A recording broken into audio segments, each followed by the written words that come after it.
내가 너희들을 지키고 그불이 꺼지지 아니하리라 하셨다 할지니라 하시니라. 너희를 비록 바벨론에 팔지라도 다시 돌아오게 하며 회복하며 너희와 함께 할 것이며, 만일 너희가 안식일을 지키지 않고 안식일에 짐을 지고 오가며 안식일을 불순종한다면 내가 이 성읍을 불로 다 싸지르고 끝까지 지켜보겠다. 이렇게 경고하시는 말씀입니다. 우리는 일견해서 쉽게 읽으면 이 말씀이 모순되어 보이기까지 합니다. 일하지 말고 가만히 있으면 복을 주고, 일하고 무엇을 열심을 부리면 내가 심판하겠다, 그렇게 들리니까요. 안식일을 지킨다는 것은 어떤 의미에서 매우 쉽지요. 그날 일하지 말고 편히 쉬어라. 너희만 쉬는 것이 아니라 너희 집안의 종들과 너희 집에 잠시 들른 객이라도 일을 하지 못하게 해라. 그게 안식일이었으니까요. 그런데 왜 이스라엘은 안식일을 범하고 하나님 앞에 이 큰 말하자면 꾸중과 심판을 초래했을까요?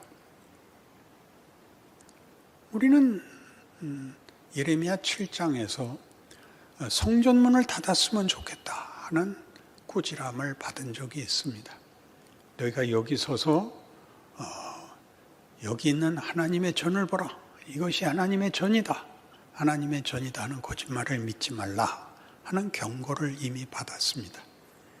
그것은 그 전이 하나님의 전인 것이 분명하지만 그들이 이것이 하나님의 전이다라고 하는 거짓말이라고 표현된 하나님의 분노는 여기 와서 제사만 드리면 만사 형통이다라고 이 전과 이 전으로 지적되고 상기되는 하나님이 누구신가에 대하여 너희들은 다만 이것이 방법에 불과했다.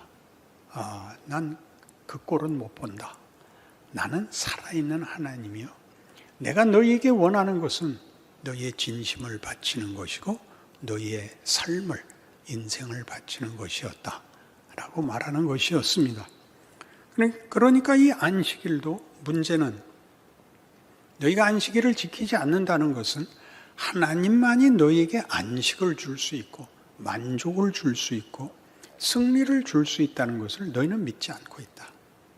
안식일이 아무 소용이 없는 것 같이, 안식일이 하나의 규칙이 아니라 하나님이 누구신가에 대한 가장 중요한 하나의 상징이요 기억해야 할 날이라는 것을 놓치고 너희는 힘써 너희의 운명과 너희의 행복과 너희의 만족을 너희 손으로 만들려고 한다.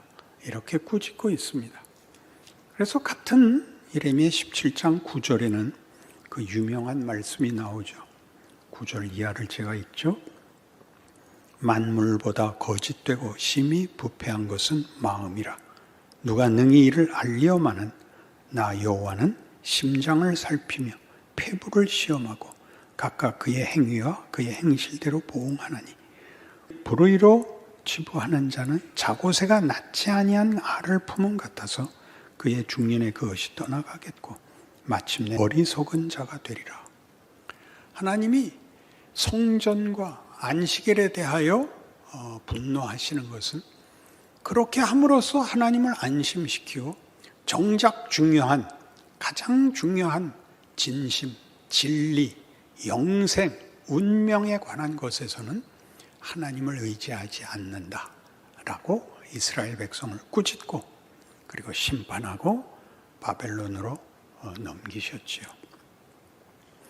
그러니까 우리가 예레미야에서 아주 대표적으로 우리를 기억시키는 이 성전을 헐어라 하는 그 하나님의 분노에 찬 말씀이나 너희가 안식일을 지키지 않고 있다라고 화를 내시는 부분들은 어떤 우리가 알고 있는 종교적 규칙, 율법적 규칙이 아니라 하나님에 대한 네 마음을 다하고 뜻을 다하고 성품을 다하여 주 너의 하나님을 사랑하라 라는 요구가 방법론이거나 주문이거나 부족에 불과하지 않다라고 지적하고 깨우치는 장면입니다. 이 문제는 구약 내내 하나님께서 이스라엘과 싸우시는 모든 싸움과 분내심의 핵심되는 내용입니다. 신명기 8장을 찾으시면 이스라엘 백성을 애굽에서 구하시고 광야길을 걷는 동안에 그 광야 생활 40년에 관한 하나님의 중요한 설명이 나옵니다. 신명기 8장 1절 이하를 좀 길지만 제가 읽겠습니다. 내가 오늘 명하는 모든 명령을 너희는 지켜 행하라. 그리하면 너희가 살고 번성하고 여호와께서 너희의 조상들에게 맹세하신 땅에 들어가서 그것을 차지하리라. 내 하나님 여호와께서 이 40년 동안에 네게 광야길을 걷게 하신 것을 기억하라. 이는 너를 낮추시며 너를 시험하사 내 마음이 어떠한지 그 명령을 지키는지 지키지 않는지 알려 하심이라. 너를 낮추시며 너를 줄이게 하시며 또 너도 알지 못하며 네 조상들도 알지 못하던 만나를 네게 먹이신 것은 사람이 떡으로만 사는 것이 아니요 하나님의 입에서 나오는 모든 말씀으로 사는 줄을 네가 알게 하려 하심이니라. 이 40년 동안에 네 의복이 헤어지지 아니하였고 네 발이 부르트지 아니하였느니라. 너는 사람이 그 아들을 징계함같이 네 하나님 여호와께서 너를 징계하시는 줄 마음에 생각하고 네 하나님 여호와의 명령을 지켜 그의 길을 따라가며 그를 경외할지니라. 네 하나님 여호와께서 너를 아름다운 땅에 이르게 하시나니 그것은 골짜기든지 산지든지 시내와 분천과 샘이 흐르고 밀과 보리의 소산지요 포도와 무화과와 석류와 감람나와 꿀의 소산지라. 네가 먹을 것에 모자람이 없고 네게 아무 부족함이 없는 땅이며 그 땅의 돌은 철이요 산에서는 동을 캘 것이라. 내가 먹어서 배부르고 내 하나님 여호와께서 옥토를 네게 주셨으므로 말미암아 그를 찬송하리라. 이 약속은 이상하게 지켜지지 않습니다. 이런 우리가 충분히 납득할 만한 약속, 그 땅은 젖과 꿀이 흐르는 땅이요 그 산에는 모든 귀한 보배들이 묻혀있는 어디에서나 너희가 만족함을 얻을 수 있는 것이다. 그럼에도 불구하고 그들은 가나안 땅에 들어가는 것도 실패했고 그리러 가는 과정에서 그들은 실패합니다. 뭘 실패합니까? 여기서 얘기하는 것 같이 그들은 만나를 먹으면서 메추라기를 먹으면서 반석의 물을 먹으면서 실패합니다. 그들은 이 영광의 자리에 가는 이 과정에서 그들이 진정으로 무슨 시험을 받고 있는지 무슨 훈련을 받고 있는지는 깨달을 틈도 없이 사사건건 불평하고 거역하고 하나님의 분노를 자초합니다. 무엇이었을까요? 이스라엘 역사 내내 이 일이 반복되니까 우리는 거기서 공통분모를 찾아내야 합니다. 그들은 가나안에 들어가지 못하고 하나님을 거역하고 광야에서 죽었고 그 땅에 들어가자 우상 섬기고 늘 이웃나라의 착취와 공격 앞에 무력하게 고난을 받고도 해결하지 못했습니다. 왕을 달라 그래서 열왕의 시대가 시작이 되죠. 사울로 시작하고 다윗에게 하신 약속, 하나님이 이 백성을 통치하시고 복되게 하시고 승리케 하신다는 약속 속에서 이스라엘은 실패합니다. 바벨론 포로가 되죠. 바벨론에 가서 하나님 없는 나라, 우상이 다스리는 나라, 그들이 부러워했던 힘 있는 나라가 얼마나 볼품없고 그리고 공포이고 그리고 헛된 것인가 실컷 느끼고 돌아옵니다. 그러나 그들은 성공하지 못합니다. 그들은 다시 타락하고 하나님 없이 살고 자기들의 자랑과 오름으로 다툼과 시기와 분쟁밖에 할 줄 모르는 그 와중에 주께서 오십니다. 하나님께서 우리의 마음이 어떠한지 우리에게 확인시켜준 긴 역사였습니다. 너희의 욕심은, 너희의 소원은 내가 약속하는 영광이나 생명이나 가치 있는 것에 대해서 관심이 없고, 너희는 늘 쉬운 길, 욕심내고 오늘 하루 살면 전부인 것 같은 헛된 인생을 살면서 그렇게도 부지런히 내가 너희를 끌어안고 내가 너희에게 준 모든 기적들을 헛되게 했다. 이게 성경의 지적입니다. 민수기 14장을 가면 이 일이, 그 결정적인 사건, 가나안에 들어가기를 거부하는 장면에서 분명하게 드러납니다. 모세를 죽이려고 하죠. 왜 우리를 데리고 나와서 여기서 죽게 만드느냐? 모세를 죽이자. 다 돌을 들어 그를 죽이려 하고. 11절, 민수기 14장 11절. 여호와께서 모세에게 이르시되 이 백성이 어느 때까지 나를 멸시하겠느냐? 내가 그들 중에 많은 이적을 행하였으나 어느 때까지 나를 믿지 않겠느냐? 내가 전염병으로 그들을 쳐서 멸하고 네게 그들보다 크고 강한 나라를 이루게 하리라. 모세가 여호와께 여짜오되 애굽인 중에서 주의 능력으로 이 백성을 인도하여 내셨거늘 그리하시면 그들이 듣고 이 땅 거주민에게 전하리이다. 주 여호와께서 이 백성 중에 계심을 그들도 들었으니 곧 주 여호와께서 대면하여 보이시며 주의 구름이 그들 위에 섰으며 주께서 낮에는 구름 기둥 가운데서 밤에는 불 기둥 가운데서 그들 앞에 행하시는 것이니이다. 이제 주께서 이 백성을 하나같이 죽이시면 주의 명성을 들은 여러 나라가 말하여 이르기를 여호와가 이 백성에게 주기로 맹세한 땅에 인도할 능력이 없었으므로 광야에서 죽였다 하리이다. 이제 구하옵나니 이미 말씀하신 대로 주의 큰 권능을 나타내옵소서.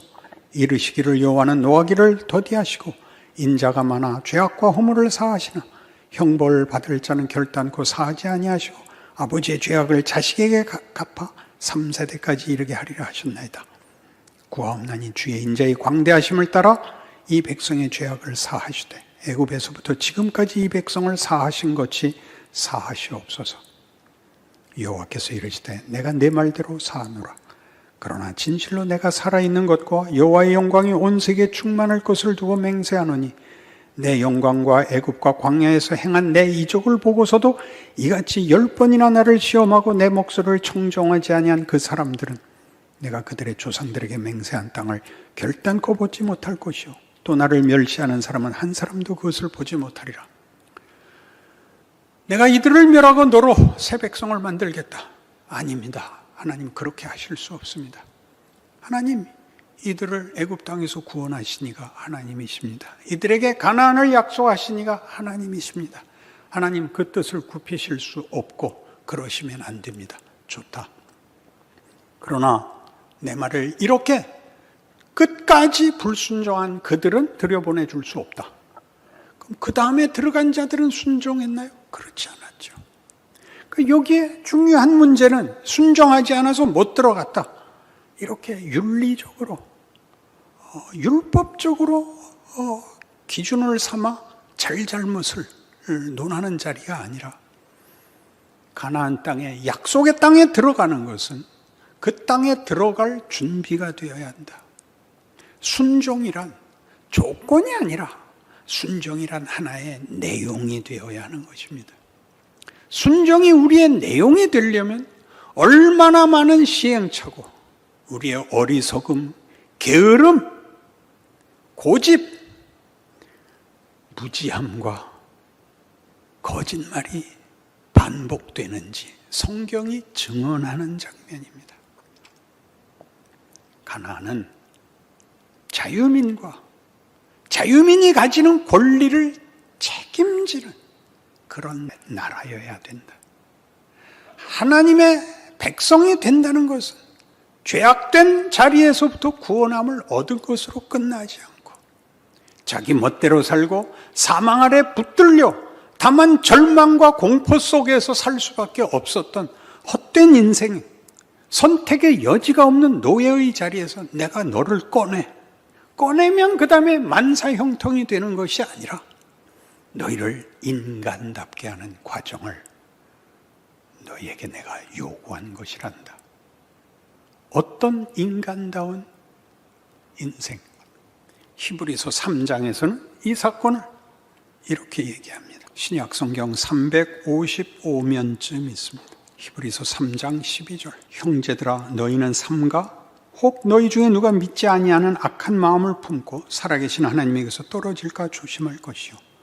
오직 오늘이라 일컫는 동안에 매일 피차 권면하여 너희 중에 누구든지 죄의 유혹으로 완고하게 되지 않도록 하라. 우리가 시작할 때 확신한 것을 끝까지 견고히 잡고 있으면 그리스도와 함께 참여한 자가 되리라.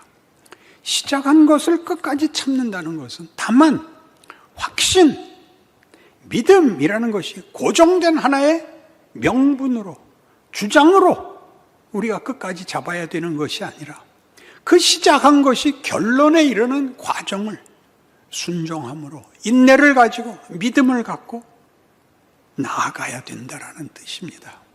여기를 놓치죠. 그 시작이 그 결과와 비견할 수 있습니까? 시작이 없으면 끝도 없습니다. 그러나 끝은 시작에서 가지는 어떤 감동이나 어떤 각오나 이런 것들로 그냥 결론이 손쉽게 손에 잡히지 않습니다. 그것은 많은 시간을, 많은 경험을, 많은 후회를, 많은 성찰을 요구하는 것입니다. 그래서 뒤에 이어 이렇게 나오죠. 성경이 일렀으되 오늘 너희가 그의 음성을 듣거든 경노하시게 하던 것 같이 너희 마음을 완고하게 하지 말라 하였으니 듣고 경노하시게 하던 자가 누구냐? 모세를 따라 애굽에서 나온 모든 사람이 아니냐? 또 하나님이 40년 동안 누구에게 노하셨느냐? 그들의 시체가 광야에 엎드러진 범죄한 자들에게가 아니냐? 또 하나님 누구에게 맹세하사 그의 안식에 들어오지 못하리라 하셨느냐? 곧 순종하지 아니하던 자들에게가 아니냐? 이러보건대 그들이 믿지 아니함으로 능히 들어가지 못한 것이니라. 왜 안식일이 문제가 됐다고요? 안식을 지키라 하는 것은 내가 너희를 다 책임진다죠. 하나님이 결국을, 운명을 책임지고 있는데 왜 현실이 이렇게 고달프냐? 왜 우리가 기대하는 보상이 없느냐? 이것이 이스라엘 백성들로 하여금, 유다 백성들로 하여금 안식일에도 짐을 갖고 들어오게 했죠. 그들이 이해하는 복을 만들기 위해서, 그들이 이해하는 승리를 위해서.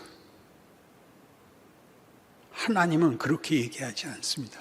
그런 것들은 너희에게 중요한 것이 아니란다. 공중나는 새를 보라, 들에 핀 백합화를 보라. 오늘 있다 내일 아궁이에 던지우는 들풀도 이렇게 잎이 시거든 하물며 너희일까 보냐. 이런 주님의 말씀은 이 역사적 배경을 갖고 있는 것입니다.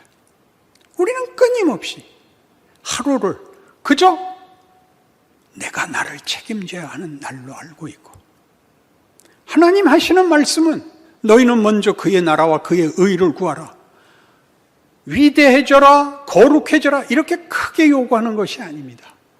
이 하루만큼 살아라. 한 날 괴로우면 그 날로 족하답니다.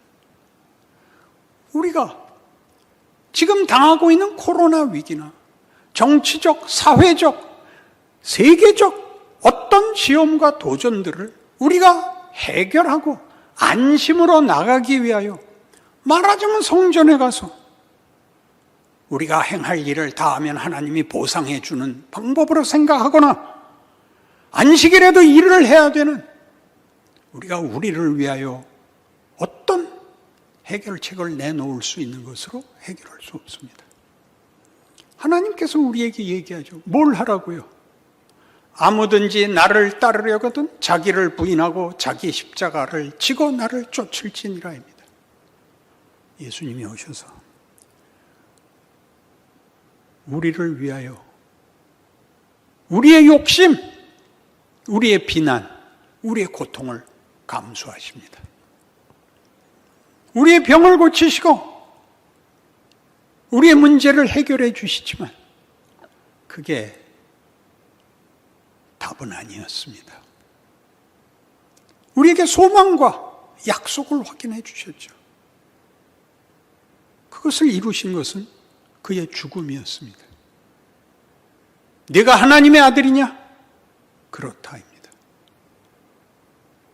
채찍에 맞고 가시관을 쓰고 홍포를 입고 이것을 지극함과 어떤 도덕적 종교적 절절함으로 얼렁뚱땅 때우지 마시고 오늘 우리에게 하는 말이 그겁니다. 내가 너희들의 몰이해와 너희들의 성마른 소원을 뚫고 하나님의 구원이 이런 폭력과 무지와 너희들의 조급함을 극복하고 만들어낸 것처럼 너희의 생애가 하루하루가 그 하루만큼씩 큰다는 걸 이해한다면 그렇게 자기를 부인하고 네 욕심과 네 조급함을 내려놓고 내가 간 길을 기억하고 네 십자가를 지고 어떤 십자가가 될 것 같습니까? 모두가 손가락질한 왜요? 네가 하나님의 아들이면서 남은 고쳤으면서 다른 사람은 살렸으면서 너는 왜 죽느냐? 라는 손가락질을 감수하는 하루하루를 살아내야 되는 것입니다. 교회가 다 모여서 여의도에서 합심 기도라도 하면 정치적, 사회적, 경제적, 육체적 어떤 답이 나오고 세상을 놀래키고 하나님의 영광이 드러난다고 생각하는 것이야말로 너희들이 안식을 길 하나 지키지 못하고 있다라는 지적인 것입니다. 너희가 할 수 있는 만큼 해라. 그 다음은 내가 할 것이다. 너희는 나를 믿고 나를 아버지라 부르고 예수를 보낸 줄 아는 그 믿음으로 너희가 해결 못할, 너희가 이해 못할 하루를 살아내라. 내가 십자가를 져야 된다. 베드로가 뭐라 그랬다 욕을 먹었나 기억하십시오. 주여 이 일이 결단코 죽게 일어날 수 없습니다. 사탄아 물러가라. 기억하십시오. 그러니 이건 고함을 지른다고 해결되는 것도 아니고 확신과 가슴 뭉클한 감동이 필요한 게 아니라 믿음이 인내를 가져야죠. 충성을 가져야죠. 세상은 모르는 그러나 우리는 알게 된 예수가 걸은 길을 우리 보고 걸으면 예수께서 영광을 받으신 것 같이 우리의 생애가 그 영광을 향하여 나아가고 그 결국에 이를 거라고 우리가 믿고 있다고 우리가 우리에게 말하고 우리가 우리의 생애 그 길을 걷지 않는다면 그럼 우리가 하는 말이나 우리의 삶은 다 거짓말이 되는 거죠. 누가 알아주겠습니까? 아무도 예수를 이해하지 못했습니다. 아무도 옆에 붙어있지도 못했습니다. 여러분, 박해를 즐거워하라는 것이 아니라 그것이 얼마나 진지한 하나님의 권능이고 지혜고 우리를 향한 우리에게 준 하나님이 인간에게 준 영광이라는 것을 기억한다면 우리는 이 하루를 살아낼 수 있을 것입니다. 이 책임과 이 자랑이 하루의 기적이 여러분의 삶이 되시고 현실이 되시기를 바랍니다. 기도하십시다. 하나님 아버지, 우리는 주 앞에 부름을 받은 그날부터 영생의 삶을 살며 영광의 인생을 살며 권능의 생애에 들어섰습니다. 우리가 알지 못하면 어찌 증언할 수 있으며 우리가 그 증언의 인생을 기쁨으로 살아내지 못한다면 거기에 무슨 열매가 생기겠습니까? 우리 자신을 위하여 우리와 함께 일하심으로 세상 앞에 세우신 하나님의 약속과 영광을 위하여 충성하는 우리 되게 하사 우리 모두가 절망하는 이 세상에서 죽음이 전부라고 알고 있는 이 불쌍한 세상에서 생명과 진리와 영광의 증인이 되는 그 복된 인생을 살아내게 하사 하나님 영광 받으시고 우리의 오늘 하루하루가 복되게 하옵소서. 예수님 이름으로 기도합니다. 아멘.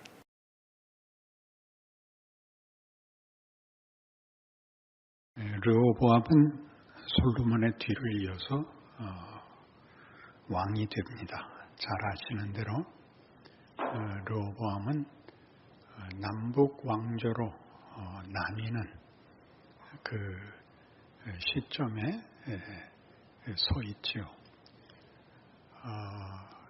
이스라엘이 북왕국 이스라엘과 남왕국 유다로 갈라지는 이유는 르호보암 때문이 아니고 솔로몬 때문입니다.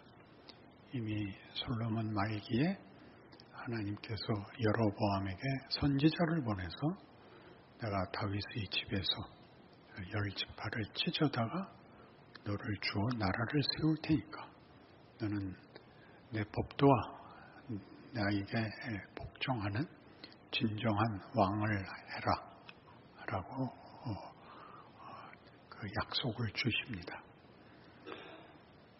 그러나 우리가 잘 아는 바와 같이 르호보암은 왕이 되었을 때 여로보암과 그 지파의 지도자들이 찾아와 솔로몬 왕 때 통치한 것 같이 백성들을 괴롭게 마시고 백성들을 위한 선정을 베풀어 주십시오 했을 때 솔로몬 치하에 있었던 나이든 장로들에게 묻고 또 자기와 때를 같이 한 젊은이들에게 물어서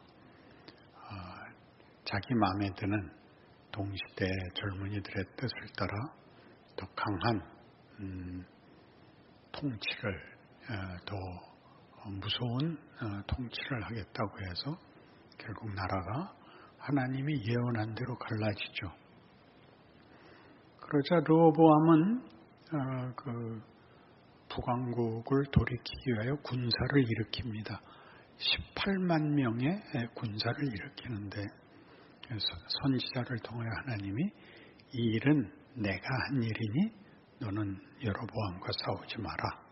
그래서 전쟁을 그만두게 됩니다.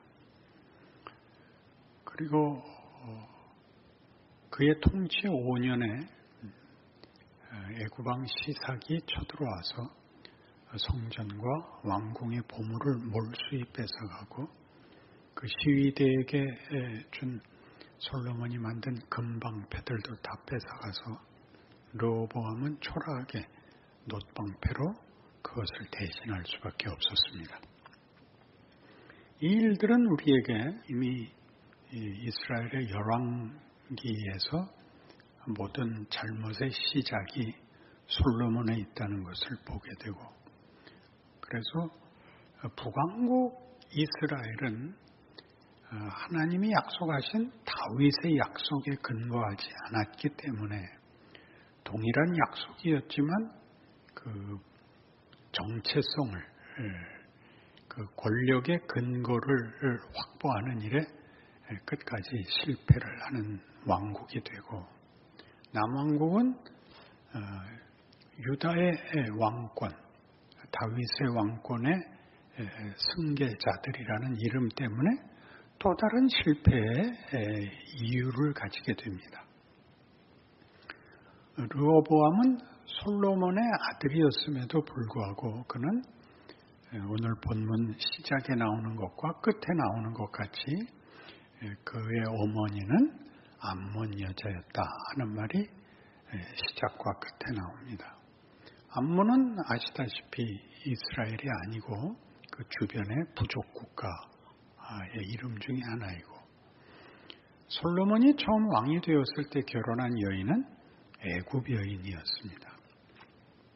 그런데 이상하게 그 왕위를 계승받은 것은 암몬 여인의 자식인 르호보암이 되었는데 아마도 애굽 여인은 애를 못 낳았거나 낳은 자식이 일찍 죽었거나 했던 것으로 추정이 됩니다.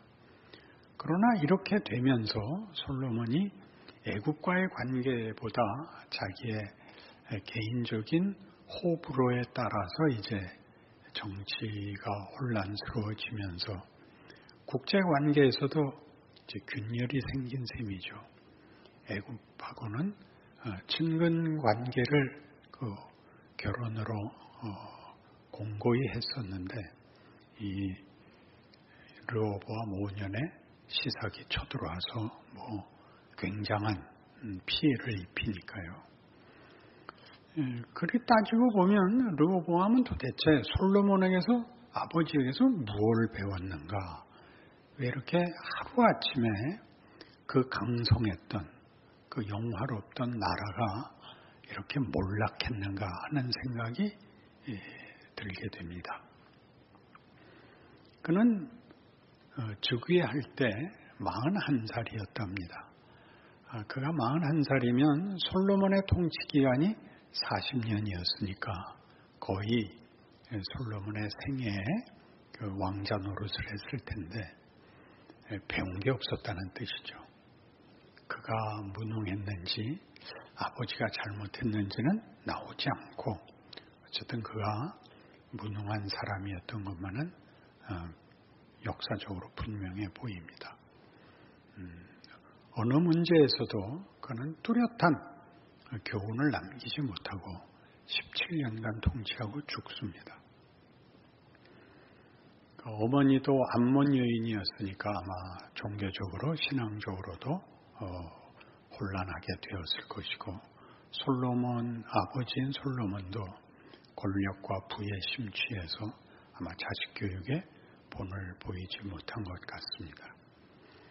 우리는 이 왕을 순진한 왕이라 이렇게 명명할 수 있습니다. 뚜렷하게 무슨 고집을 세운 것도 없고 그렇다고 왕으로서의 책임을 다한 것도 없습니다. 그때 백성들은 그 열조보다 더 심하게 우상을 섬겼다라는 말이 하나 남아있는데 그것은 이 르호보암 왕의 실정이기도 하고 무책임이기도 하고 다른 모든 사건과 연결해서 보면 그저 쉽게 살아낸 통치였음을 알게 됩니다.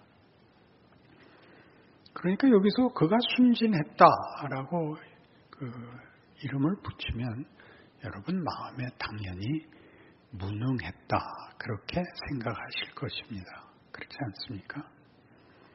그러나 우리는 우리의 신앙에서나 우리 인생에서 순진하다는 말을 대부분의 경우 최상급 용어로 씁니다. 음흉하지 않다, 딴 생각이 없다, 옳곧고 바르다라는 뜻으로 순진이라는 말을 써서 신앙생활에서도 이 순진하다는 표현은 자주 등장합니다. 진심이라는 말로 등장하죠. 진심은 우리의 한국말에 갸륵한 것이고 그리고 순도가 높은 간절함을 드러냅니다. 그러나 순진하다든가 진실하다는 말은 그것 자체는 본문이 아닙니다. 그것은 어떤 본문에 형용사가 될 수도 있고 부사가 될 수도 있고 설명 문구가 될 수는 있어도 본문 자체는 아닙니다. 그러니까 순진하다, 진실하다 이것이 어떻게 본문 대신 우리를 속이는가 하는 것이 이 르호보암에서 잘 나타납니다. 르호보암은 무엇 때문에 자기의 책임을 이렇게 방임하고 무탈하게 쉽게 살았을까요? 그러면 우리가 보기에 그가 믿는 구석이 어디 다른 데 있었던 것 같습니다.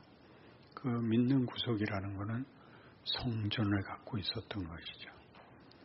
성전이 있는 한 자기는 두려울 것도 없고 또 걱정할 것도 없고 그것으로 충분하다 하는 마음이 이제 남왕국 유다에는 중요한 통치권자들의 유전자가 됩니다. 그래서 우리 잘 아는 마지막 때 남왕국 유다가 멸망할 때쯤에 예레미야 선지자가 등장해서 유다를 꾸짖는 그 중요한 표현이 이것입니다. 너희는 이것이 여호와의 전이라, 여호와의 전이라, 여호와의 전이라 하는 거짓말을 믿지 말라 라고 꾸짖죠. 무슨 거짓말입니까? 여호와의 전이 여호와가 계시는 데가 아니다라는 거짓말이었을까요? 아니면 그 유다 백성들이 성전을 갖고 있는 이상 하나님은 우리 편이다라는 거짓말이었을까요? 그것은 너무나 쉽게 우리가 성전 하나를 지킴으로써 우리의 안전과 우리의 모든 것은 보장됐다라는 신앙관이 거짓된 것이다. 그런 뜻이지요. 그래서 지금 우리도 현실적으로 코로나 시대를 맞고 있는데 이 코로나에 대한 신자들의 반응이 별로 이 르호보암 때보다 나아 보이지가 않습니다. 빨리 코로나가 종식되고 옛날처럼 다시 모여서 예배드리면 좋겠다. 이것은 당연한 우리의 소망입니다. 다시 모이기를 바랍니다. 그러면 이 코로나는 왜 온 걸까요? 코로나는 우리가 만든 병입니까? 세상이 만든 병입니까? 하나님의 도전입니까? 우리는 역사라는 것이 하나님의 손안에 있다는 것을 믿습니다. 그러니까 역사 속에서 일어나는 어려운 일들, 위기, 전쟁, 역병, 천재지변 같은 것들은 다 하나님의 어떤 흔드심입니다. 그것 자체는 기쁠 수도 없고 바람직하지 않은 일이지만 그 모든 것들이 하나님이 이 세상을 다스리는 하나님의 주권적 역사로서 생겨나고 있다고 성경이 말하죠. 왜 그런 불행하고 원치 않는 재난들이 있는 것일까요? 하나님이 우리에게 도전하시는 것이죠. 북왕국 이스라엘은 일찍 기원전 722년에 아수르에 멸망하고 남왕국 유다는 586년에 바벨론에게 포로가 됩니다. 그 예레미야 선지자는 이 포로가 되는 눈앞에 온 멸망을 이렇게 그 백성들에게 가르칩니다. 너희가 하나님을 배반하고 범죄하였기 때문에 모세를 통하여 신명기에 약속했던 대로 너희는 약속의 땅에서 뽑히고 하나님의 심판을 받아야 된다. 그러니 이 벌을 곱게 받아라. 그러지요. 유다 백성들의 반응은 우리가 하나님을 섬기는 백성이고 바벨론은 이방신을 섬기는 나라인데 어떻게 하나님이 이방신에게 질 수 있단 말인가? 라고 반발합니다. 그래서 그 예언을 믿지도 않고 예레미야까지도 매국노로 이렇게 증오하고 핍박해서 죽이고 맙니다. 그러나 성경은 뭐라고 얘기하냐면 내가 예전에 실로에 행한 일을 기억해라 그러죠. 실로 사건은 뭐죠? 사무엘상에 나타난 블레셋과 이스라엘의 전쟁 중에 이스라엘이 패하자 하나님이 우리와 함께 하시지 않아서 우리가 졌다. 하나님을 모셔오자. 그래서 실로 장막에 모셔두었던 법궤를 가지고 법궤를 앞세우고 들어갔다가 더 많은 패배, 더 큰 패배를 당하고 법궤를 빼앗겨 그 법궤가 그들의 신전에 안치되는 신전의 모욕을 받는 그런 역사가 있었죠. 그러니까 하나님이 도대체 왜 이런 일들, 하나님의 이름이 모욕을 받는 하나님과 그의 백성들이 가진 귀한 약속들이 심판과 저주로 끝나는 일들을 버리시는 걸까요? 이렇게 우리가 물어야 됩니다. 하나님은 우리 인생이 왜 평탄치 않고 원치 않는 일이 있습니까? 우리가 하나님을 자주 잊기 때문에 그렇습니다. 우리는 하나님을 잊고 그냥 쉽게 살고 르호보암하고 똑같이 순진하게 살다가 하나님이 도전을 해서 우리의 순진함을 깨십니다. 생각하게 하죠. 어려운 일이 없으면 기도할 일이 없습니다. 우리가 순진한 마음으로 코로나가 빨리 종식되자는 건 그것만 해결되면 아무 일이 없는 것 같이, 아무 문제가 없는 것 같은 발상을 가진다면 그것은 하나님이 지금 일하시는 그리고 도전하는 일에 정당한 답이 없는 것이 됩니다. 없었으면 좋았겠다. 그렇게 말하는 것은 넌센스입니다. 신자로서는 우리가 뭘 잘못했을까? 뭘 돌이켜야 되나? 어떻게 해야 되나? 라는 더 나아가는 일을 생각해야 됩니다. 여태껏 우리가 갖고 있던, 우리가 믿고 있던 단계와 수준에서 더 나아가기를 원하는 것이 하나님의 도전입니다. 회개에 대해서도 여러 번 꾸짖었던 기억이 나는데, 회개도 잘못을 씻는 게 아니라 잘못한 것에서 한 단계 올라가려고 하는 것이 회개입니다. 그러니까 회개나 지금 코로나의 종식이나 여러분들이 대부분 원하는 것은 곤란한 일이 제거되기를 바라지, 내가 가지고 있었던 신앙의 어떤 수준이나 어떤 현실에서 더 나아가기를 바라는 하나님의 이끄심, 잡아당기심에 대한 반응들은 전혀 답에 등장하지를 않습니다. 이것이 문제입니다. 시편 13편에 가면 다윗의 유명한 시가 나오는데 아주 비명입니다. 시편의 대표적인 비명의 시인데 시편 13편을 제가 읽겠습니다. 여호와여, 어느 때까지니까 나를 영원히 잊으시나이까? 주의 얼굴을 나에게서 어느 때까지 숨기시겠나이까? 나의 영혼이 번민하고 종일토록 마음에 근심하기를 어느 때까지 하오며 내 원수가 나를 치며 자랑하기를 어느 때까지 하리이까? 여호와여, 내 하나님이여, 나를 생각하사 응답하시고 나의 눈을 밝히소서. 두렵건대 내가 사망의 잠을 잘까 하오며 두렵건대 나의 원수가 이르기를 내가 그를 이겼다 할까 하오며 내가 흔들릴 때에 나의 대적들이 기뻐할까 하나이다. 나는 오직 주의 사랑을 의지하여 싸우니 나의 마음은 주의 구원을 기뻐하리이다. 내가 여호와를 찬송하리니 이는 주께서 내게 은덕을 베푸심이로다. 결론은 좋게 나와 있는데 이 결론이 좋게 나오는 건 앞에 비명에 대해서 하나님이 응답을 하셨다, 그런 간단한 구조가 아니라 하나님은 이러셔야 된다라는 얘기입니다. 하나님은 저를 기뻐하게 하셔야 되고 저를 찬송하게 하셔야 됩니다. 그게 하나님입니다. 그러니까 이 기도문의 시작은 뭐냐면 기도자가 해결할 수 없는 난관에 부닥쳤기 때문에 이 시작이 일어나는 겁니다. 평안한데 하나님은 높으시고 찬양을 받으실 나의 하나님입니다는 안 나오는 겁니다. 내가 해결하고 쉽게 넘어가고 그냥 양보하면 되는 문제였으면 이 찬송시는, 이 기도문은 나오지 않았을 텐데 도망갈 데가 없습니다. 해결할 길이 없습니다. 그리고 수치와 파멸이 나를 기다리고 있습니다. 어디 가서 아우성 칠 데도 없습니다. 그러자 다시 하나님을 찾게 됩니다. 그러니까 내 문제가 하나님 문제라고 가서 싸우게 됩니다. 하나님, 내 인생, 내 현실, 내 운명은 내가 다 책임질 수 없으니 하나님이 책임지셔야 되지 않습니까? 하나님 뭐하고 계십니까?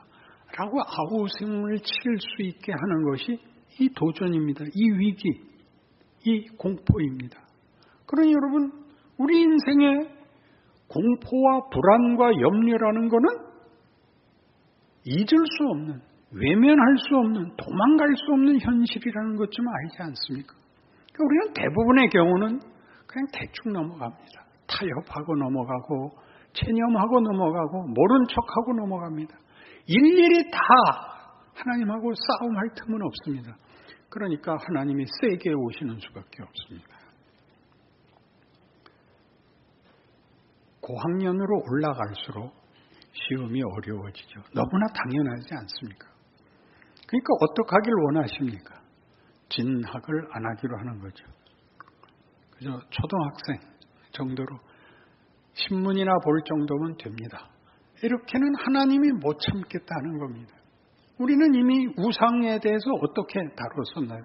우상은 불순종인데 그 불순종은 하나님이 하라 그러는 걸 안 한 겁니다. 뭘 하라는 겁니까? 너는 내 자식이다. 내 영광은 너희의 기쁨에 있다. 너희는 대강사라도 되고 타협하고 체념하는 정도의 수준에서 멋겠다고 그러면 난 그 꼴은 못 본다. 내가 널 죽이면 죽었지. 난 네가 그저 아무것도 아닌 그런 존재로 살아나가는 꼴은 난 못 본다. 이게 하나님의 주장입니다. 여러분, 이건 두려워해야 할 일이 아니라 감사할 일이죠. 여러분 모두 이런 고난을 당하면 이 울부짖음 속에 뭐가 있냐면 하나님에 대한 불만이 나오고 하나님에 대한 의심이 나오는 것 아닙니까?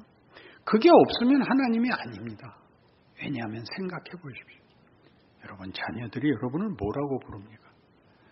애들은 다 부모가 빨리 죽기를 바랍니다. 말이 안 되는 소원이 있죠. 왜? 귀찮고 늘 뭐라 그러잖아요. 안 그러면 부모가 좋은 부모라고요? 그게 말이 됩니까? 부모가 자식을 어떻게 아무 말을 안 하고 놓아 기른다 말입니까? 하자는 대로 하자고요. 오징어 게임. 세상이 얼마나 말이 안 되는데 그게 뭐예요? 이 세상에선 그저 사는 동안 어떻게 해서든지 제대로 된 내용을 외면하고 넘어가자고. 그것이 폭력이든 그것이 정치든 그것이 무슨 예술이든 현실을 잊자고 우리를 유혹하고 성경은 끊임없이 너는 누구냐라고 묻습니다. 그러니까 우리는 생각 없이 살다가 이런 도전 앞에 놀라죠. 그래서 이런 시편이 나옵니다. 하나님은 하나님다우셔야 되지 않습니까? 이렇게 새삼스럽게 근원으로 돌아가게 합니다. 한 걸음 더 가면 욥기 7장에 가면 좀 더 리얼한 표현이 나옵니다. 욥이 고난 속에서 이제 하나님 앞에 뭐라고 화를 내는가 보십시오. 욥기 7장 11절. 그런즉 내가 내 일을 금하지 아니하고 이 그런즉은 내가 당하는 고통은 아무도 이해할 수 없다. 나는 너무나 억울하다입니다. 내가 내 입을 금하지 아니하고 내 영혼의 아픔 때문에 말하며 내 마음의 괴로움 때문에 불평하리다. 내가 바다니까 바다 괴물이니까 주께서 어찌 나를 지키시나이까. 혹시 내가 말하기를 내 잠자리가 나를 위로하고 내 침상이 내 수심을 풀리라 할 때 주께서 꿈으로 나를 놀라게 하시고 환상으로 나를 두렵게 하시나이다. 이러므로 내 마음이 뼈를 깎는 고통을 겪느니 차라리 숨이 막히는 것과 죽는 것을 택하리이다. 내가 생명을 싫어하고 영원히 살기를 원하지 아니하오니 나를 도우소서. 내 날은 헛것이니이다. 그럼 뭐라 그래요? 하나님께 어디까지 불평을 하느냐 하면 나 죽게 놔두십시오. 나는 이 고난을 견딜 힘도 없고 그럴 마음도 없습니다. 하나님 그러지 마십시오. 그래서 어디까지 오게 되냐면 다음 절이요. 사람이 무엇이기에 주께서 그를 크게 만드사 그에게 마음을 두시고 아침마다 권징하시며 순간마다 단련하시나이까. 주께서 내게서 눈을 돌이키지 아니하시며 내가 침을 삼킬 동안도 나를 놓지 아니하시기를 어느 때까지 하시리까. 그러니까 이제 아까 시편 13편에서는 내가 당하는 고통에 대해서 그 문제를 하나님께 갖고 가서 하나님이 이 문제를 해결해 주셔야 돼요. 어떻게 나보고 이걸 해결하라 그럽니까? 하나님이 누가 할 수 있단 말입니까? 해서 하나 더 갑니다. 나는 뭡니까? 내가 뭐길래 그러십니까? 하나님이 잘못할 리가 없고 그러나 하나님이 나에게 대해서 흔드십니다. 나를 흔들고 윽박지르고 나를 고통과 공포 속으로 몰아넣으시는데 내가 도대체 무슨 가치가 있길래 하나님이 이러시는가 이거죠. 하나님이 내 도움이 필요합니까? 내가 무슨 이유로 하나님 앞에 쓸모가 있단 말입니까? 그런데 왜 애를 쓰십니까? 이렇게 오죠. 내가 무엇이길래? 그리고 내 인생이 무엇길래 내 인생에 이렇게 늘 고민할 거리를 만드십니까? 하나님, 내가 순하게 사는 꼴을 못 보시겠습니까? 그렇게. 하나님은 어떤 분이고 나는 뭡니까? 여기 들어와야죠. 그러니까 여러분이 아까 서두에 얘기한 것 같이 순진하고 진실하다는 말로 다 떼어버리고 회개하는 걸로 떼어버리는 것과는 얘기가 다르죠. 더 들어가야죠. 하나님이 더 가자 그러시니까. 우리는 밤낮 이 예화가 아니죠. 이 사건을 오해하는데 예수님이 겟세마네 동산에서 기도합니다. 아버지 할만하시거든 이 잔을 내게서 비켜주옵소서. 그 흐르는 땀이 땅에 떨어지는 피 같더라 였습니다.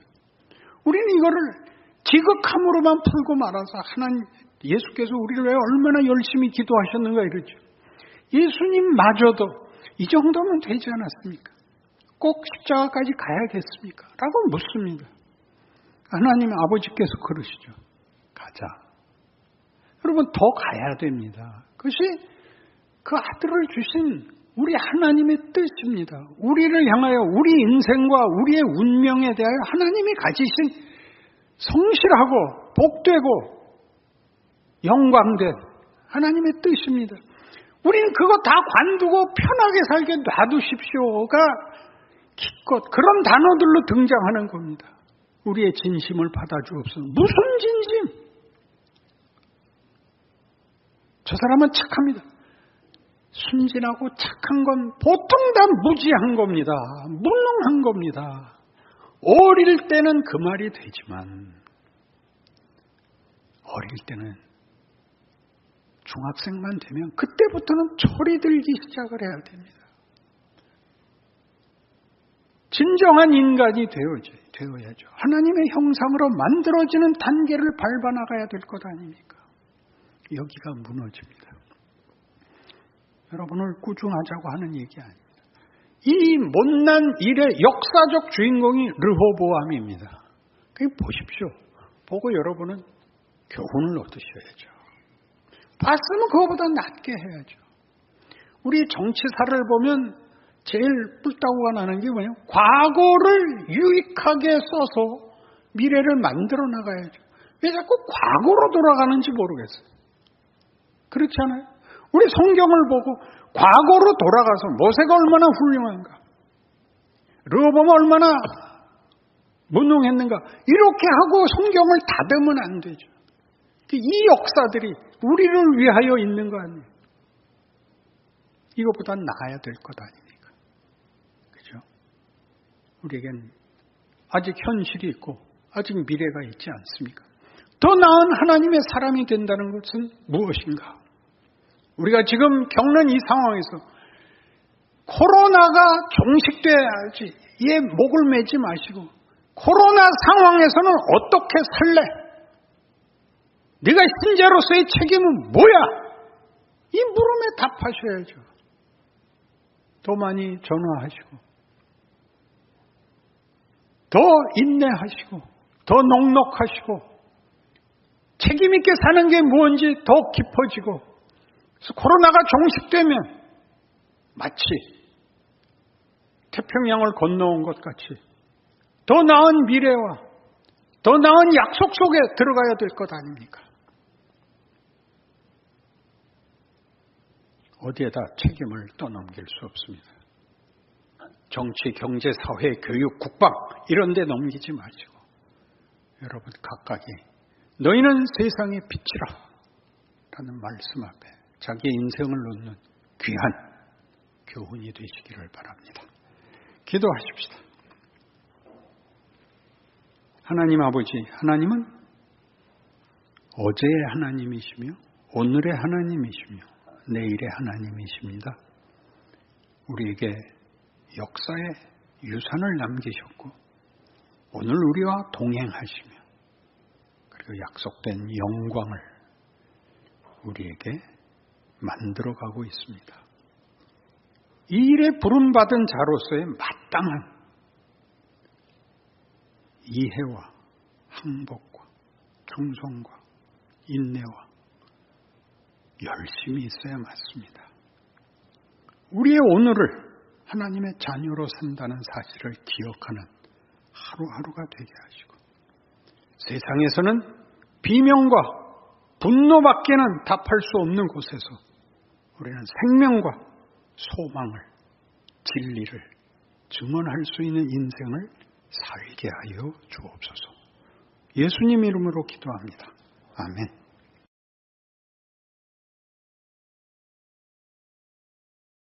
우리 기독교 신앙에서 많이 쓰는 구원, 믿음, 은혜, 영생 이런 것들이 어떻게 서로 연결되어 있는가 하는 그 안목을 혹은 그런 시야를 여러분께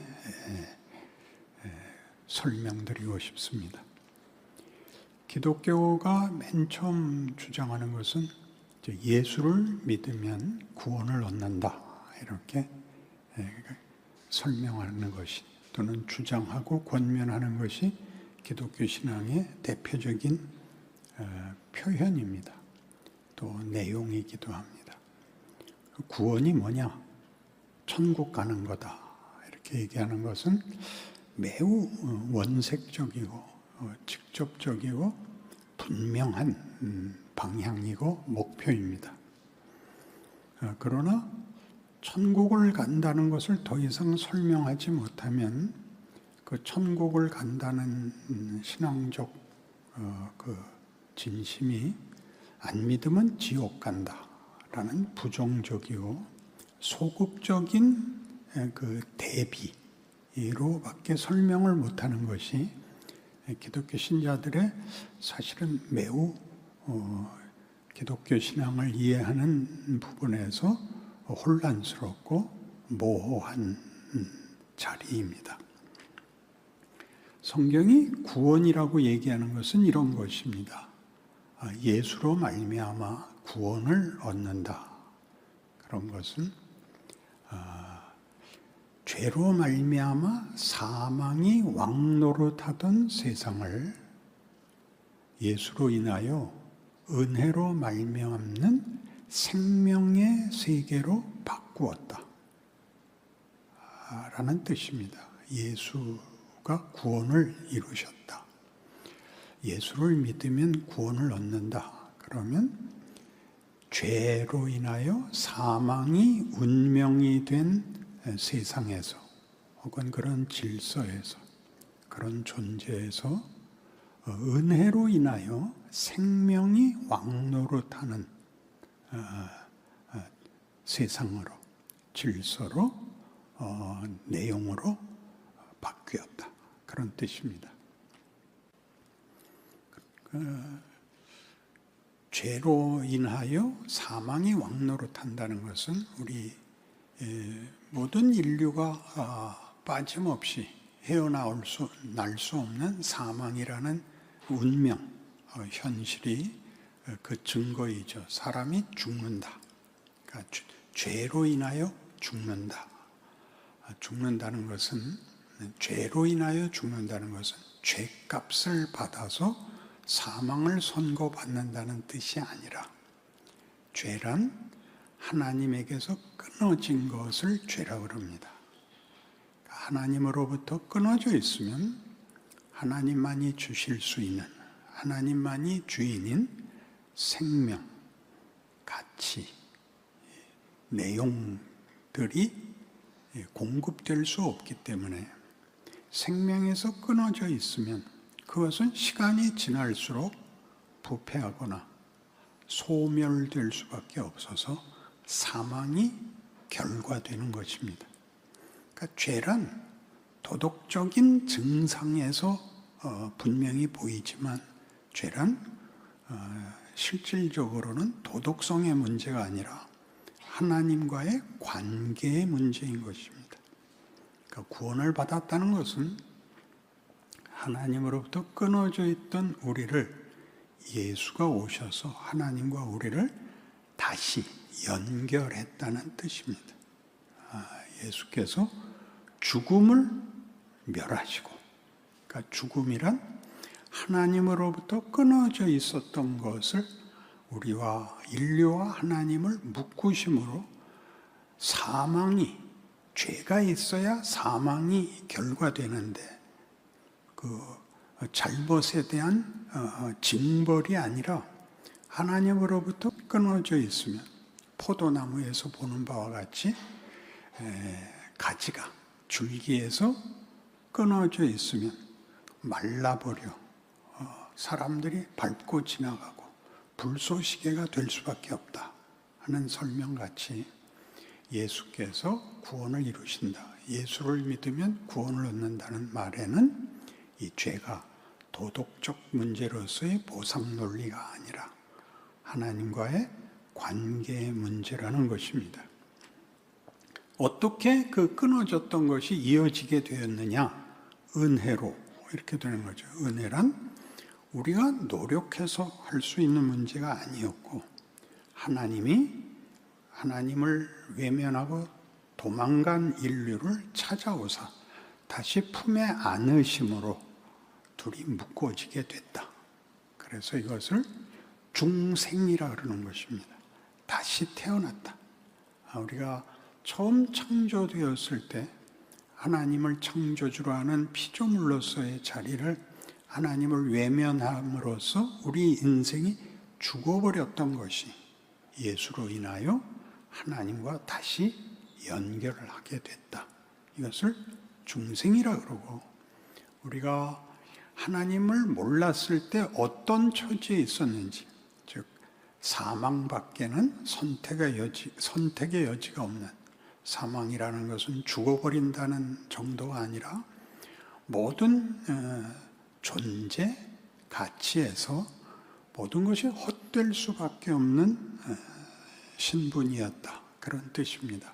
성공을 해도 죽고, 이겨도 죽고, 잘나도 죽고, 유명해도 죽고, 모든 것이 죽음으로 끝난다는 것이 하나님과의 관계가 끊어져 있으면, 그러니까 쓸모있거나 무슨 우리 보통 얘기하는 진리거나 가치거나 하는 표현 또는 그런 대접을 할 수가 없게 됐다 하는 뜻입니다. 그래서 이 구원의 문제에 오면 로마서 5장에서는 대표적으로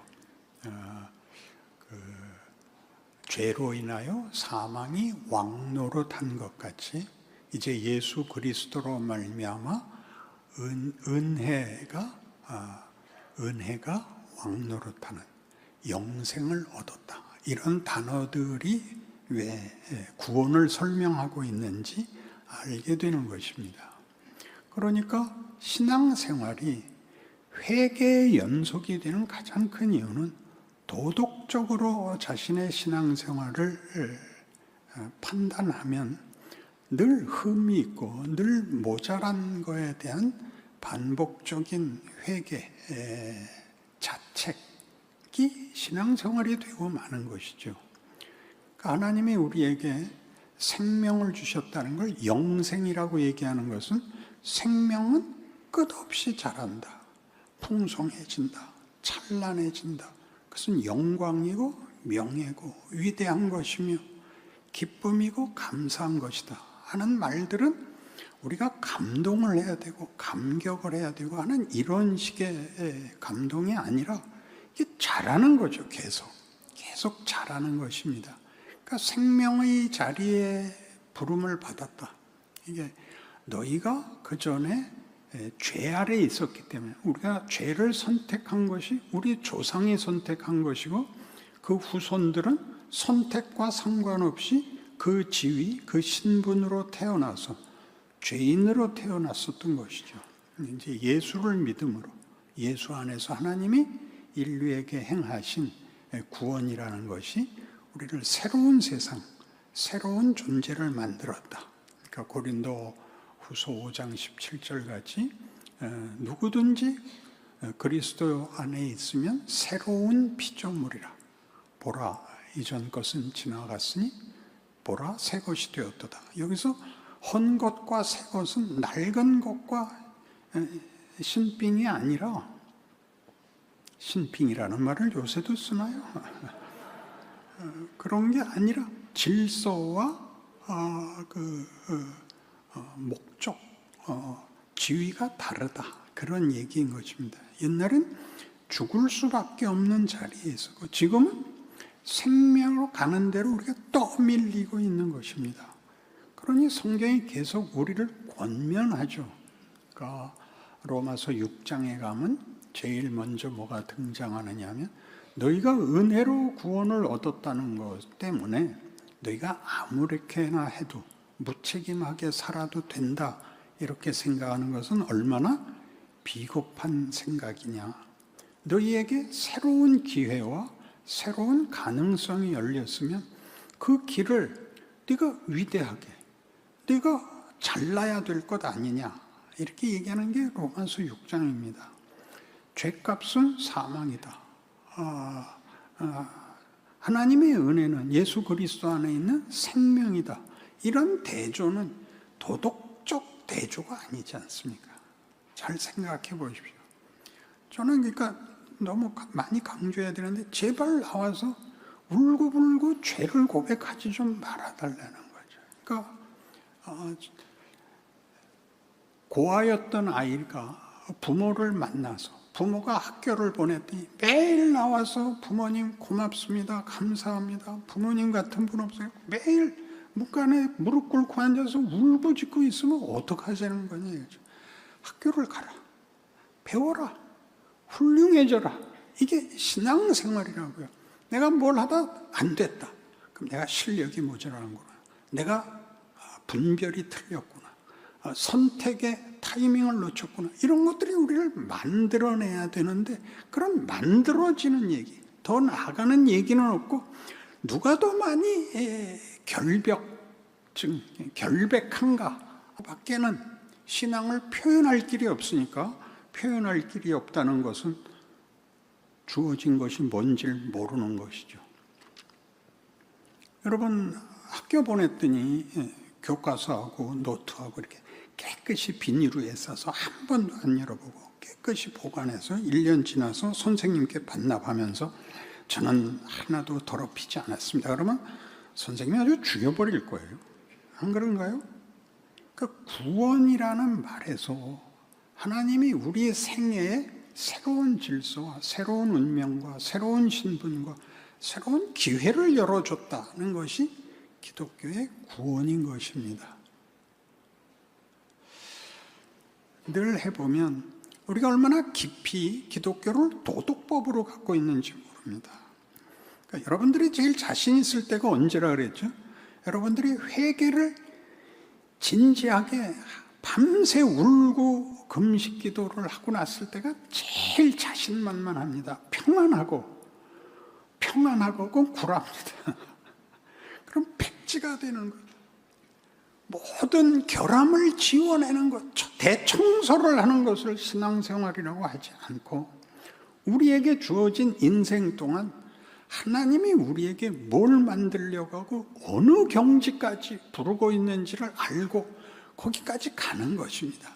공부라는 것은 이제 뭐 처음에는 다 이렇게 할 수 없이 하지만 사실 자기네 나라 글을 모른다든가 작품을 모른다든가 그리고 그러한 것들이 만들어내는 어떤 예술, 문학이든지 철학이든지 역사든지 하는 그 내용들은 정말 인간만이 누리는 귀한, 무엇과도 비교할 수 없는 귀한 위대함이죠. 그런 모든 인문학적, 문화적, 예술적인 모든 것을 뛰어넘는 하나님께서 우리에게 약속하시는 온천하 만물을 지으시고 말하자면 기적이 있고 영광이 있고 찬송이 있고 하는 세계로까지 우리를 불러내고 있어서 세상에 무슨 최고로 유명한 뭐 모차르트라든가 무슨 반고흐라든가 하는 사람들의 예술의 경지가 우리에게 감동이 될지라도 그건 극히 일부분이고 훨씬 많은 부분에서는 예수일 수밖에 없는 이런 경지로는 못 넘어오고 있다. 이게 이제 아깝습니다. 그러니까 이런 구원을 얻었다면 그다음엔 뭘 어떻게 해야 되는가 했을 때 제일 중요한 문제는 그때에 거기에 왔을 때 우리의 지위와 신분과 책임을 따지기 위해서 운명부터 성경이 얘기합니다. 하나님의 자녀가 된 자의 운명은 로마서 8장에서 보다시피 우리는 하나님에게 그 기업을 이어받는 후사입니다. 우리의 운명은 하나님께서 통치권을, 세상의 통치권을 우리에게 맡기려고 하는, 그러니까 히브리식으로 아버지의 유산을 이어받는다, 아버지의 기업을 이어받는다는 것은 아버지와 대등하다. 그거는 존재론적 차원에서 대등하다는 게 아니라 지위가 부자지간이라는 것이 동양에서는 넘을 수 없는 지위고 성경 세계에서는 대등한 세계입니다. 그러니까 기독교 신앙을 대표하는 두 단어가 있는데 믿음과 사랑입니다. 그 둘은 다 상대가 있어야 성립됩니다. 그죠?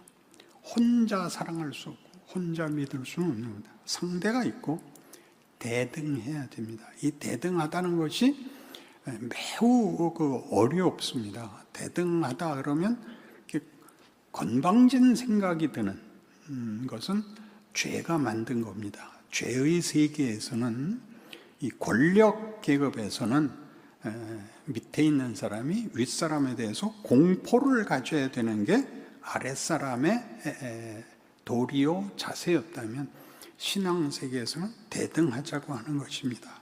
굉장히 어렵죠. 아까도 로마서 6장을 인용한 것 같이 은혜가 방종을 허락하는 것이냐? 그럴 리 없다. 기회가 있는데 아무래도 좋다로 가는 사람은 못난 사람이죠. 학교를 갔으면 열심히 공부해야죠. 훌륭해져야죠.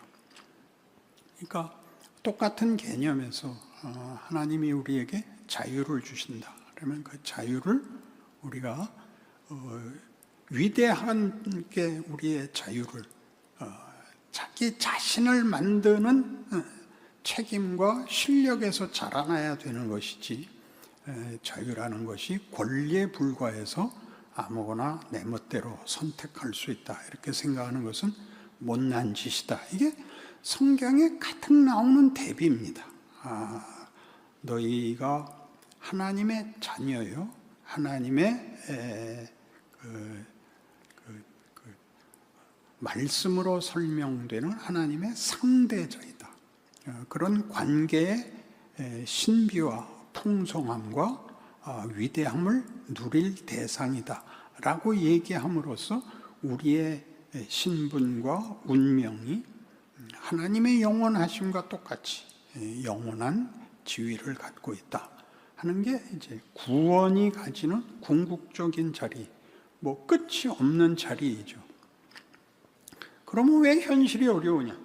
이렇게 이제 당장 물을 겁니다.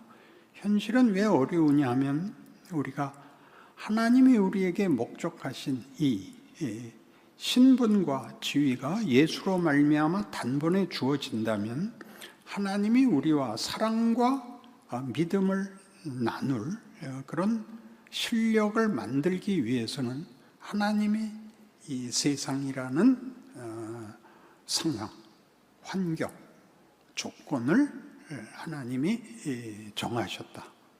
하나님이 우리가 알고 있는 다른 방법, 하루에 1000번씩 머리를 숙이면 말을 들어주신다라든가, 어떻게 혀를 깨물어서 피를 흘려 혈서를 쓰면 우리의 원하는 걸 준다. 그런 식으로 안 하고, 우리 다른 종교에서는 보면 이제 치성을 드리는 게 전부이죠. 그래서 비난하려고 하는 얘기는 전혀 아닙니다. 108번뇌,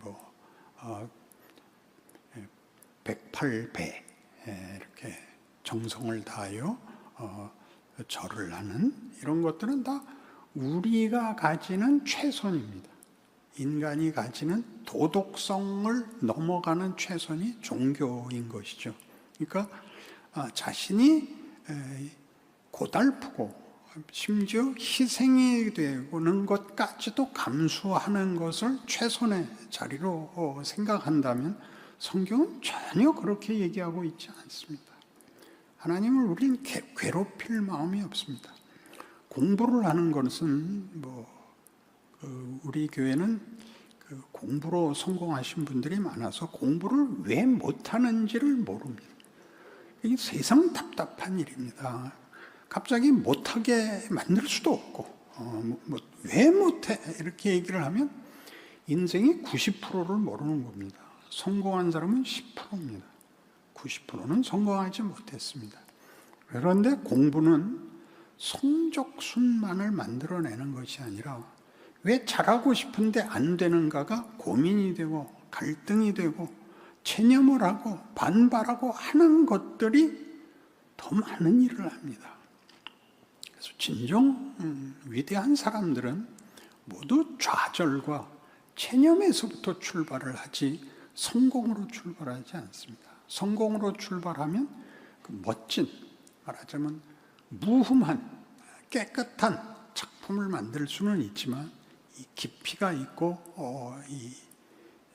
우리의 상상력을 이렇게 더 높이는 자리에 오는 데는 한계가 있습니다.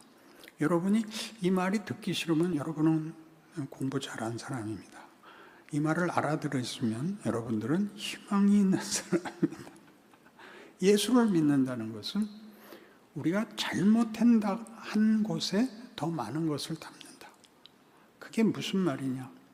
구원을 그 아들을 육신에 보내서 사람들 손에 죽게 하는 방법을 쓴다. 치성을 드리면 되는 게 아니라 예수를 죽인 것으로 하나님이 더 큰 하나님의 목적을 이룬다. 이런 것들은 기독교가 가지는 역설입니다. 그러니까 기독교란 한 인간의 기대와 만족을 깨지 않으면 깊은 자리에 찾아올 수가 없습니다. 물론 절대 다수의 성도들은 도덕성과 이 기독교 신앙이 이렇게 비슷하게 가서 이렇게 착하게 살고 열심히 살고로 괜찮습니다. 그 잘못이 아닙니다만은 한국 교회사 130년 아직도 일사가고 지성이면 감천 착한 일을 하는 것이 자랑에 머물러 있는 것은 그러니까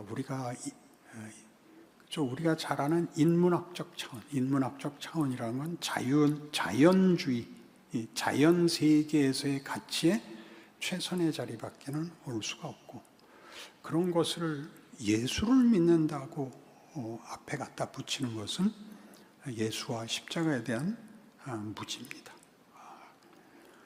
그래서 우리가 현실 속에서 도전을 받고 위협을 당하고 시험을 당하고 유혹을 받고 의심하고 불안하고 그래서 타협하고 외면하고 그렇게 얼렁뚱땅 살아가는 모든 것이 일을 합니다. 여러분 지금 나이 좀 환갑이 돼서 옛날 고등학교 동창들을 만나면 옛날에 공부 잘한 것 같고 자랑 못합니다. 달라집니다. 공부 잘한 것 못한 것이 아니라 그 후에 인생에서 그가 뭐가 됐나, 공부를 잘한 것이 뭘 만들었나, 못한 것은 뭘 만들었나, 세상에서 만들 수 있는 게 없습니다. 끝까지 자랑밖에 남지 않습니다. 예수를 믿으면 달라집니다. 예수를 믿어야 용서라는 걸 압니다. 용서라는 거. 용서는 내가 꾸짖었을 때 알아듣고 항복하는 걸 용서라 그러지 않습니다. 말이 되지 않는 걸 감수하고 받아들이는 것입니다. 내치지 않는 것입니다. 내 기준과 내 판단으로 인해서 누구를 문 밖으로 쫓아내지 않는 것입니다. 우리 지금 한국 정치사의 최고의 싸움이 좌파 우파인데, 좌파 우파는 우리 몸뚱아리에 있는 왼손과 오른손 같습니다. 여러분, 왼손이 더 유용합니까? 오른손이 더 유용합니까? 왼발이 더 유용합니까? 오른발이 더 유용합니까? 왜 오른손잡이들은 왼손을 쓰지 못하는지 아십니까? 왜 오른발잡이 축구 선수들은 왼발로 못 차는지 아십니까? 오른발은 짚어줄 줄을 모릅니다. 오른발로 찰 때는 왼발이 늘 짚어줘야 회전을 그릴 수 있습니다. 왼손을 쓸 때도 왼손이 말을 안 듣는 이유는 오른손이 보조역을 안 합니다. 그래서 사실 물건을 들고 갈 때 보면 오랜 시간을 들고 있는 건 왼손입니다. 오른손은 갑자기 집중적으로 힘을 쓸 땐 오른손을 쓰지만 오래 가는 길은 왼손이 더 잘합니다. 그런 일들은 우리에게 세상에서야 그저 무슨 지혜 같은 말에 불과하겠지만, 우리 기독교 신앙에서 보자면 우리가 실패라고 여기고 부족하다고 원망할 모든 조건들이 손해보지 않는다라는 자리에 오게 만듭니다. 그래서 예수를 믿는다는 것은 이제 그 전문적인 용어로 성화되는 것인데, 거룩해지는 것입니다. 성화란 선행과는 다른 것입니다. 얼마나 착한 일을 많이 하는가 하는 문제가 아닙니다. 성화란 그리스도와의 연합이 점점 깊어지는 것입니다. 거기엔 물론 당연히 선행도 있고 도덕성도 있습니다. 그것보다 훨씬 큽니다. 예를 들어 구원을 설명하는 로마서 3장에서 구원은 의로 평가됩니다. 모든 사람이 죄를 범하였음에 하나님의 영광에 이르지 못하더니 그리스도 예수로 말미암는 은혜로 너희가 의롭다함을 얻었느니라. 그때 의는 우리가 아는 옳다는 뜻이 아니라 하나님과의 관계가 정상화되었다는 뜻입니다. 그러니까 불의하다는 것은 도덕적이거나 무슨 다른 어떤 기능적인 것도 아니고 하나님과의 관계가 끊어진 것이라는 것이죠. 그럼 의로운 게 옳다는 건 맞는데, 여러분 살아보면 예수를 믿지 않으면 옳은 것이 폭력이 됩니다. 왜 이렇게 못해? 이게 옳잖아. 이게 언제나 폭력이 되지. 우리 예수를 믿는 사람만이 의로울 수 있다. 옳은 것이 상대방에게 유익이 되게, 상대방을 살리는 것이 된다라는 걸 알지. 세상에서는 옳든지 뭘 선행을 했든지 뭐 진심이든지 하는 것들이 결국은 폭력이 되고 맙니다. 그 차이를 아시겠습니까? 제일 크게는 성도들이 교회에 와서 하는 스스로가 하는 불평 중에 제일 큰 게 우리 교회는 이게 없어, 이게 이상해 라고 얘기하는 게 무슨 뜻인가요? 저기 빵꾸가 났으니 내가 메꿔야지 이렇게 생각하는 사람은 거의 없고, 와서 다 고자질만 합니다. 남성 성가대는 왜 인상을 쓰는가? 진정성을 그렇게밖에 나타낼 수 없어서 그렇습니다. 우리가 미소를 지으면서 세상은 웃으면서는 이렇게 진심을 모으지 못합니다. 집중력이 안 생깁니다. 세상은 적개심을 가져야 집중이 됩니다. 가장 다른 것이죠. 기독교 신앙의 위대함은 위대할수록 그것이 따뜻합니다. 그러니까 이런 것들이 여러분에게 결단코 여러분을 판단하게 만들려고 하는 게 아니라 기독교에 대한 이해를 여러분이 아주 근본적으로 새로운 안목으로 보셔야만 성경이 읽힙니다. 그래서 요한복음 17장에 의하면 예수님께서 계속 이렇게 얘기하시죠. 아버지께서 나를 보내신 것 같이 나도 너희를 보내노라. 우리가 세상에, 우리가 빨리 천국을 가고 싶은데 죄악이, 폭력이 판치는 세상에 버려진 것 같은데 예수께서 오신 것이, 육신을 입으신 것이 아버지의 영광이듯이, 빌립보서 2장 5절 이하죠. 그는 하나님과 그 본체, 하나님의 본체시나 하나님과 함께 영광 받을 것을 사용하시고 인간으로 오셔서 십자가에 죽기까지 순종했다. 그래야 하나님이 나는 이런 하나님이야 라고 자신의 영광을 선포했다. 이게 십자가 사건에서 우리가 놀라는 것이죠. 예수가 와서 증명한 천지를 지으시고 우리를 만드신 하나님은 어떤 분인가 그럴 때 나는 너희를 사랑하는 것과 너희를 위한 내 모든 진심을 나는 중단할 수 없어, 타협할 수 없어, 이렇게 선언한 분이 하나님이다, 이렇게 얘기하는 겁니다. 그리고 그 하나님이 정말 천지를 지으신 그 실력으로, 그리고 사랑이라는 단어로밖에는 설명할 수 없는 것으로 하나님이 하나님이시라는 걸 우리가 어떻게 알 수 있는가? 예수를 봐라, 이렇게 되는 거죠. 예수를 봐라. 예수는 누구를 정죄하러 온 것이 아니고 구원하자고 오신 것입니다. 예수 안에서 모든 사람이 복되고 영광되기를 바라시는 하나님의 진심이 예수를 이 땅에 보내신 역사적 사건으로 증거되었다, 이렇게 얘기하는 것입니다. 그러니 난 예수를 믿어, 옛날엔 죄인이었어, 이런 거 다 필요한 일이지만 그래서 넘어온 이 자리에서 살아야 되는 하나님 아버지, 우리가 아버지라고 부르는 하나님은 어떤 하나님이며 예수는 무엇을 만들러 오셨으며 라는 것들이 우리의 판단과 이 시각과 분별과 통찰에 있어서 우리가 부닥치는 아까 얘기한 현실, 세상이 우리에게 폭력을 쓰며 우리를 괴롭히며 이상하게 하나님은 그 문제를 해결해 주지 않는 우리의 반복되는 일상들 속에서 이럴 땐 어떻게 할래? 라고 우리에게 던지는 도전이며 그게 우리를 키운다는 거죠. 만일 그게 없으면 히브리서 12장 같이 너희에게 징계가 없으면 너희는 친자식이 아니다 그러잖아요. 누가 자기 자식을 교육시키지 않겠는가? 자식이 아무래도 좋다라고 말하는 부모가 어디 있는가? 이게 성경이 하는 얘기죠. 그래서 고달픕니다. 거기서 무엇을 배우십니까? 세상적인 방법, 저주하고 욕하고 등을 돌리는 것은 아무 유익이 없죠. 여러분이 일부러 지고 물러나고 웃고 할 수 없습니다. 압니다. 그런 처음에는 같이 싸우다가 그게 헛되다는 걸 누구나 느끼지만 우리는 대안이 있고 세상은 대안이 없습니다. 세상은 지면 끝입니다. 우리는 이길 필요가 없습니다. 사실은 우리는 거기서 배워야 할 뿐입니다.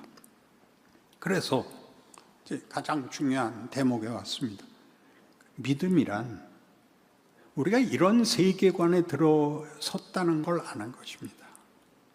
세계관이란 이런 관자가 붙는 것은 그 영역, 그 내용의 질서와 결정권이 누구에게, 결정권이 어디에 있는가를 말하는 것이 관입니다. 관, 인생관, 세계관. 그러니까 세계관 그러면 우리가 몸담고 있는 세상은 어떤 질서에 있으며 그 운명이 무엇이며 그 운명의 결정권은 무엇이 갖고 있는가 라고 할 때 자연주의 세계관인데 이게 자연주의 세계관에서는 윤회론을 가질 수밖에 없습니다. 그냥 반복되는 것에 불과하죠. 생로병사입니다. 그냥 태어나서 그냥 죽고 마는 것이고 고생하는 게 그만이죠.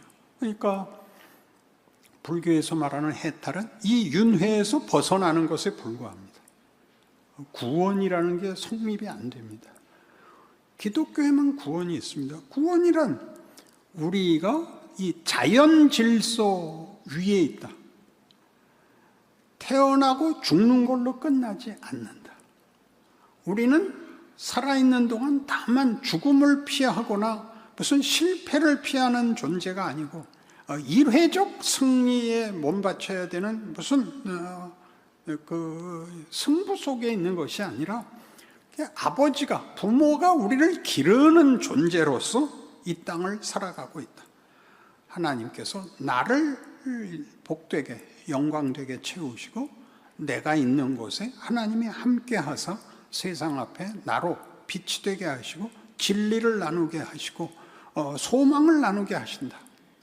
우리 잘 아는 에베소 4장 17절 이하에서 22절에 가면 하나님을 따라 의와 진리의 거룩함으로 지으심을 받은 새 사람을 입으라입니다.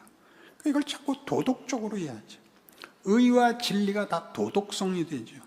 아닙니다. 훨씬 더 깊은 영원한 가치, 영원한 목적, 영원한 내용을 만들어내는 과정들로 우리에게 요구되고 있습니다.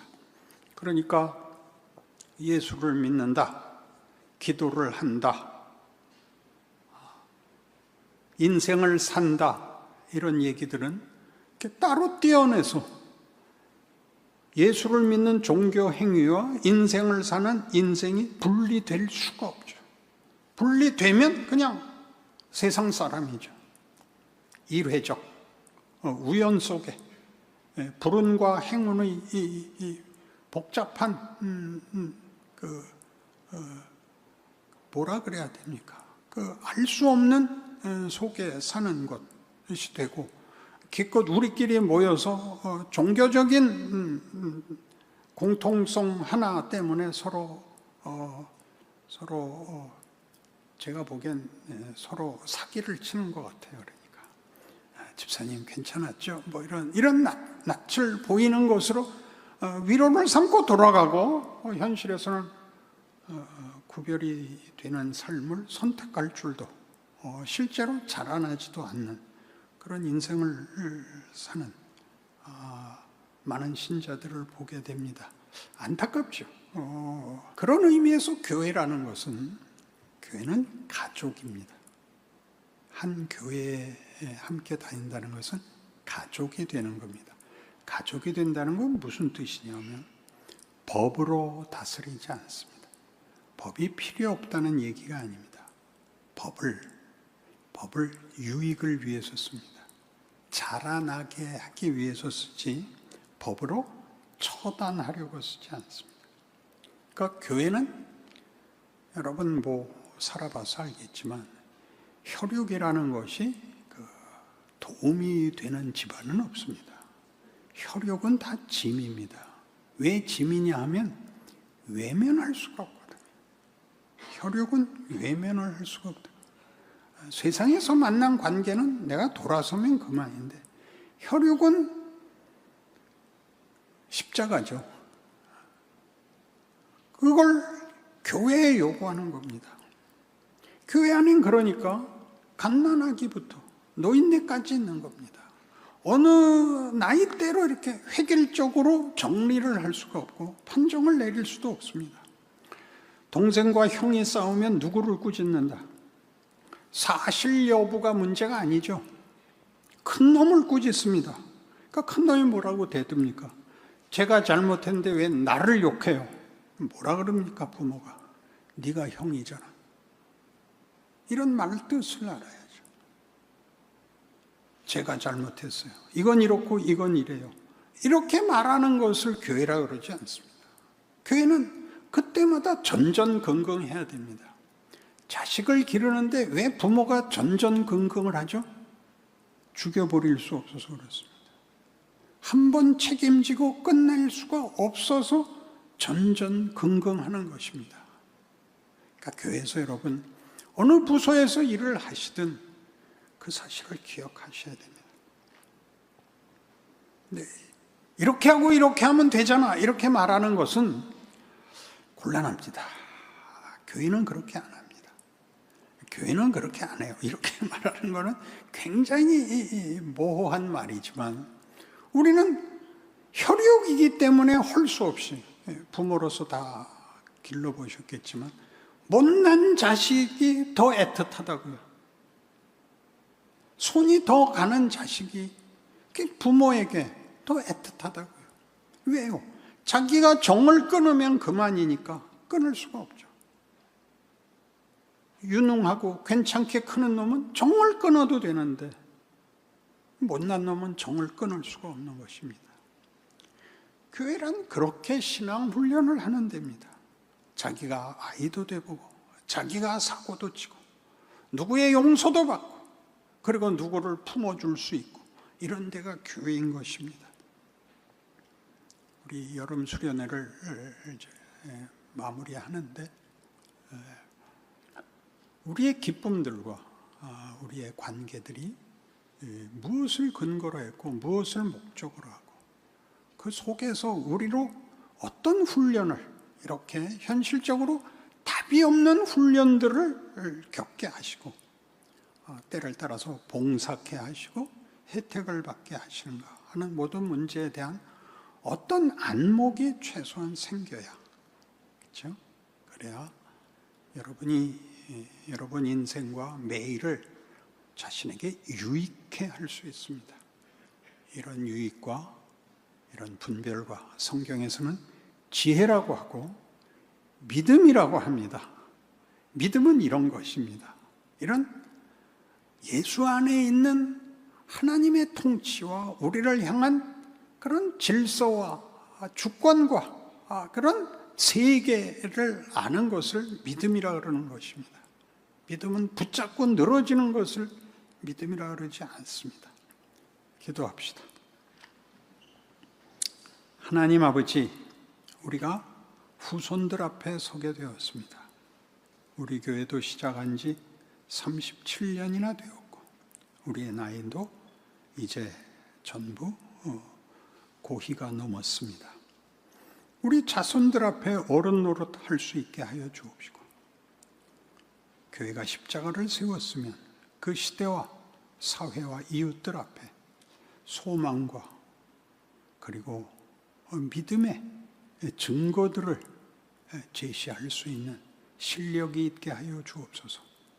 우리 귀한 남포교회 식구들을 주께서 불러 모아 묶어주셨는데 우리 서로 만날 때마다 지난 날을 얘기할 때마다 현실에 도전을 받을 때마다 서로가 서로에게 힘이 되고 위로가 되고 우리의 믿음이 무너지지 않는 끊어질 수 없는 그런 손길들이 되어 함께 찬양하며 주 앞에 서게 하여 주옵소서.